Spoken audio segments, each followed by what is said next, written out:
Ναι, κύριε Παπαδόπουλε.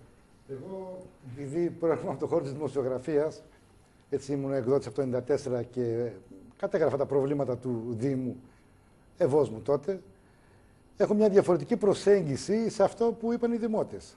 Διαβάζοντας λοιπόν αυτά που λέγαν οι δημότες, διαπίστωσα ότι όταν έχουν σοβαρά προβλήματα, τα οικονομικά τους τα προβλήματα, περνάνε πολύ απαλά το θέμα να απαντήσουν στο ότι πρέπει να κάνουμε κάποιες εκδηλώσεις για τα παιδιά.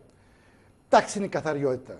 Αυτό που είναι, αν θέλετε, στα υπέρ κάποιου που διοικεί σήμερα, είναι ότι ο κόσμος δεν έχει πολλές απαιτήσεις αυτή τη στιγμή από την καθαριότητα. Δεν έχει πολλές απαιτήσεις από το πάρκινγκ. Σαφώς και εμείς είμαστε υποχρεωμένοι, αυτά είναι αυτονόητα και θεωρούμε ότι και η καθαριότητα πρέπει να υπάρχει και το πάρκινγκ πρέπει να υπάρχει και η καλή συγκοινωνία πρέπει να υπάρχουν. Όμως, αυτή τη στιγμή τον κόσμο, όταν έχει φορτωμένα στην πλάτη του προβλήματα, όταν πρέπει να πάει σήμερα να πληρώσει το ρεύμα, όταν πρέπει να πληρώσει τη δόση δανείου, όταν τον παίρνουν όλες αυτές οι σπρακτικές εταιρείες για τις δόσεις, όταν έχουν τόσα πολλά προβλήματα, μην νομίζετε σήμερα οι συνάδελφοι δημοσιογράφοι πηγαίνοντας να ρωτήσουν αυτόν τον κόσμο, θα του πει ότι ξέρεις κάτι, θέλω ένα πολύ καλύτερο σχολείο με κουφώματα αλουμινίου και όχι με...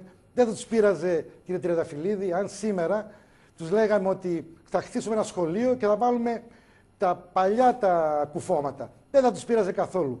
Τους πειράζει όμως ότι το πρωί που θα σηκωθούν τα παιδιά για να πάνε στο σχολείο, κοιτάνε στα μάτια τον πατέρα, κοιτάνε στα μάτια τη μητέρα για να τους δώσει 1 ευρώ για να μπορέσουν να πάρουν το κουλούρι. Αυτά είναι τα προβλήματα